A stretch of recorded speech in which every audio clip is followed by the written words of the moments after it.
wonderful place where we work and enjoy, as well as the people that come here to stay. We have two little employees here, Mango and Keo, and they've been here for, well, Keo's been here for 3 years, and Mango's been here for 20. And the people that come here year after year just look for these birds because they're part of the spirit here. They're just so sweet and loving, and they love people. They love all the attention they get here. Plus, they love the environment of the beach, the wind, the surf. It's just so beautiful here and tranquil. It's a beautiful place to be. So do you feed them every day? What do they eat?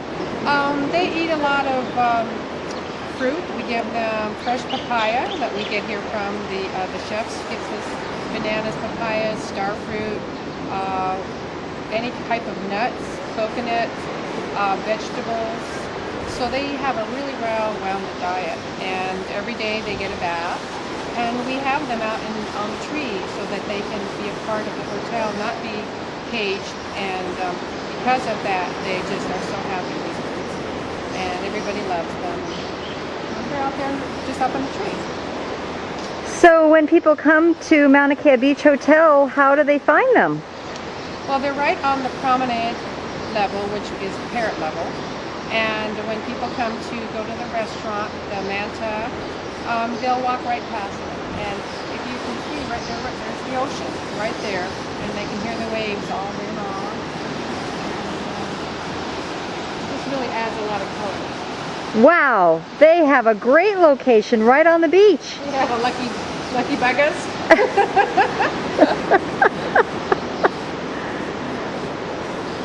Great, well thank you so much for taking your time.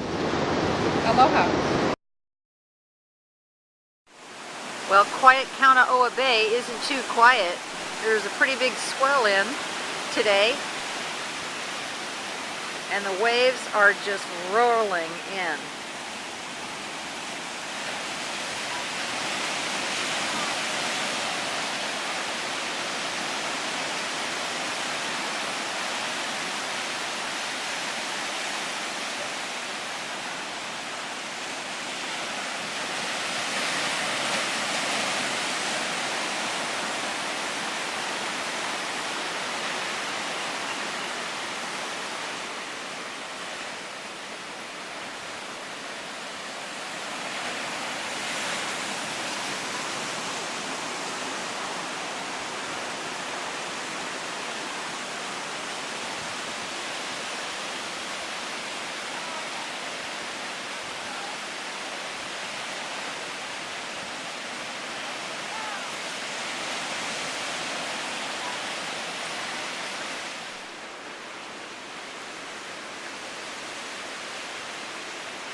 Yeah, I'm watching it right here, man.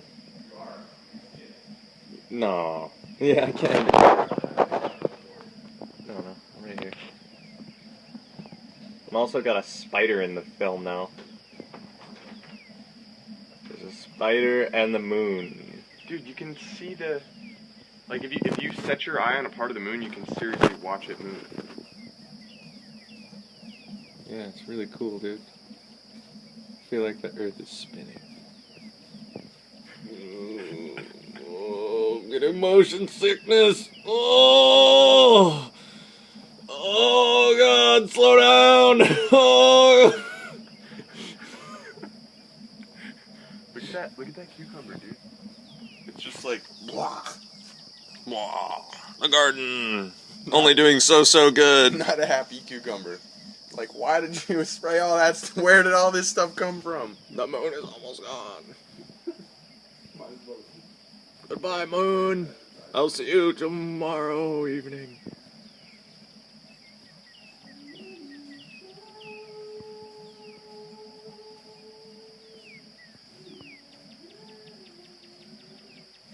And it's gone. 2 minutes.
Hey Globy, have you ever done the hula?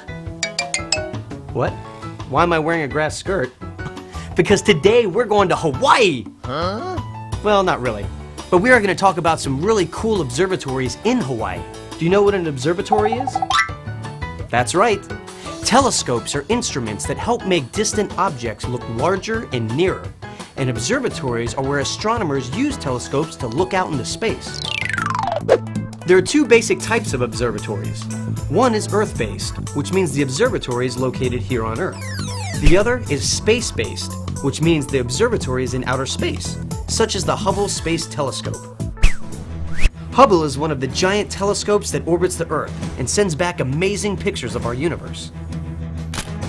You can find Earth-based observatories all over the globe, but today we're going to talk about some very special Earth-based observatories in Hawaii.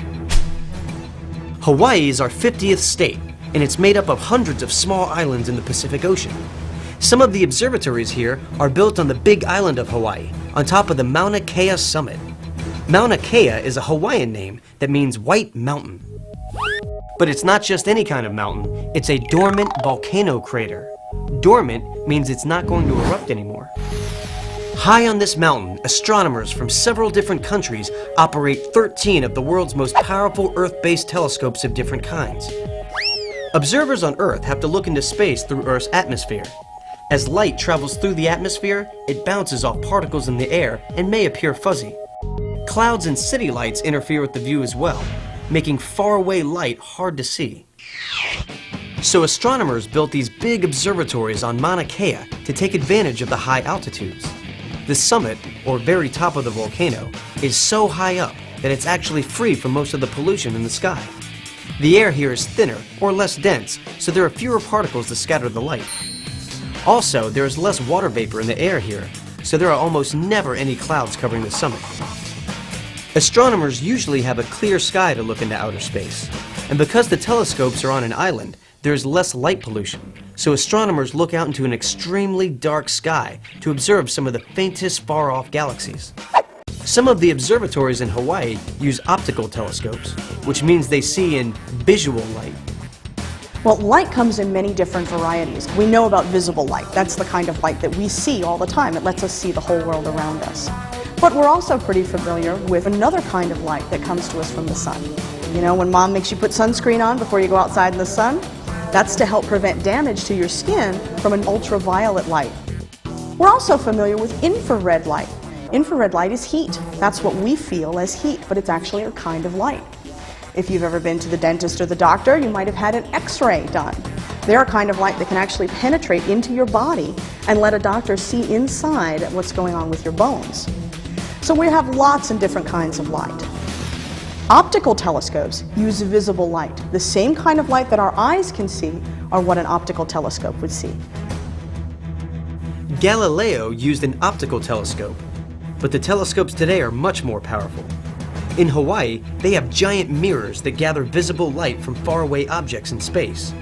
The light is too faint for us to see with our naked eyes. But these giant telescopes make dim objects like stars seem brighter and magnify the images of distant planets so we can look even farther into space and see more clearly than ever before. Another way to make really big telescopes is to make more than one telescope and link them together by computer. So for example, on Mauna Kea is the Gemini North Telescope. Well, the Gemini South Telescope is located in Chile. So imagine having a telescope that's mirror was so big that it stretched from Hawaii down to Chile. That would be a huge mirror. We could never make a mirror that big on the Earth and have it survive. But because of the way we can link the telescopes together, those two observatories, separated by all those miles, function as one telescope.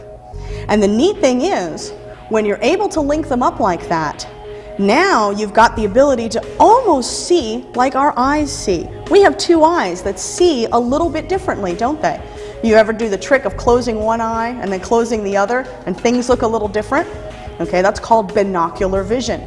Well, having two telescopes separated by a distance almost gives us the same kind of effect with our telescope. Today's Earth-based optical telescopes are getting so powerful that soon they'll be able to see planets and stars as clear as the Hubble Space Telescope can. Telescopes, optical telescopes, use a mirror. And mirrors have to be made in a certain way in order for the images not to come out fuzzy. Well, it's really hard to make really big mirrors that don't give you fuzzy pictures. So one way to do it is, instead of making one giant mirror, we make lots of small mirrors and position them so they make one big mirror. Now, each of those mirrors can be controlled by a computer. So not only do you get the advantage of a really big mirror, but now let's say that the air outside tonight when you're looking with your telescope is a little foggy. You can actually control the mirrors to focus the light to get rid of the fogginess from the atmosphere. So that's one of the ways that telescopes are now getting even better than back in the days when we made Hubble. So, Globey, today we've learned that astronomers pay close attention to where they build these giant observatories. By building them high in the mountains, like the ones in Hawaii, they avoid many of the problems in the atmosphere that make it difficult to look into space. So, Globey, how do you think Galileo would have looked in a grass skirt? Huh? No?